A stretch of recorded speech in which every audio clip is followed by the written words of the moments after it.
আজকে আমার জীবনে এক ভিন্ন রকম অভিজ্ঞতা।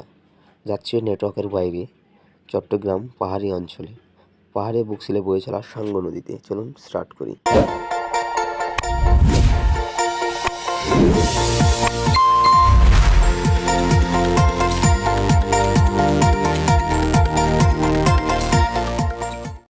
ঢাকা থেকে জনপ্রতি ৯০০ টাকা করে যে কোনো লোকাল বাসে চলে আসতে পারেন চট্টগ্রামে।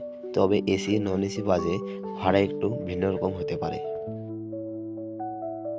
চট্টগ্রামে বাস স্ট্যান্ডে নেমেই যে কোনো চাঁদের গাড়ি, চেঞ্জে অথবা মাইক্রোনে চলে আসবেন কেচিংঘাট।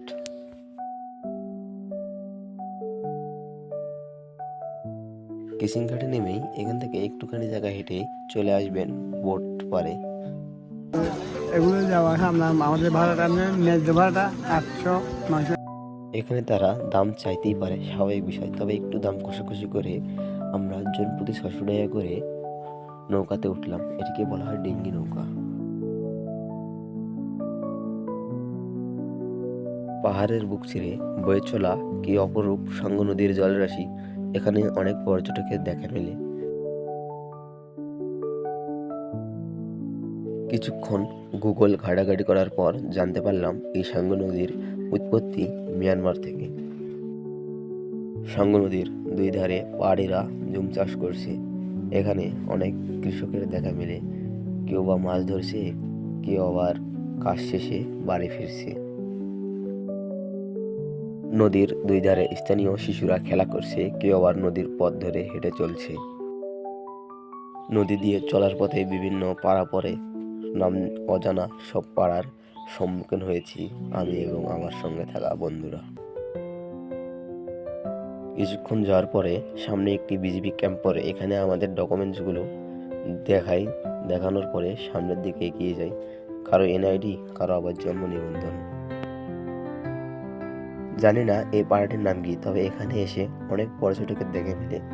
জানা যাচ্ছে সামনের দিকে নাকি অনেক পাথরের দেখা মিলবে।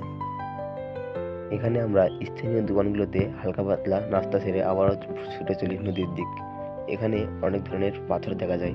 জানা যাচ্ছে এটি নাকি রাজা পাথর, সামনে নাকি আবার রানী পাথরের দেখা মিলবে। পাথরগুলো যুগ যুগ ধরে পাহাড়কে টিকে রাখছে নদীর হাত থেকে। জানা যাচ্ছে স্থানীয়রা পাথরগুলোকে ভগবান হিসেবে গণ্য করে। সামনের দিকে এগিয়ে যেতে না যেতেই রানী পাথরের দেখা মেলে। আবারও জানা গেল যে স্থানীয়রা রাজা এবং রানী পাথরকে নিয়ে বছরে একটিবার উৎসব পালন করে। বিশাল দানব পাথরগুলোকে এড়িয়ে আমরা সামনের দিকে ছুটে চলি। সামনে আরো বড় পাথরের দেখা মেলে।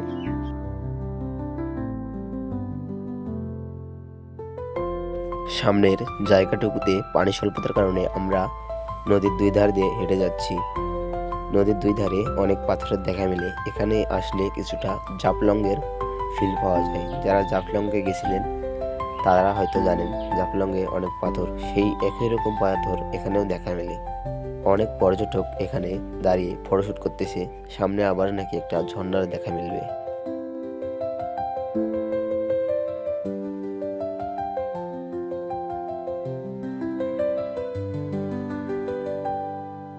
নদীর দুই পাশে পাহাড়গুলো নীরব নিস্তব্ধভাবে দাঁড়িয়ে আছে।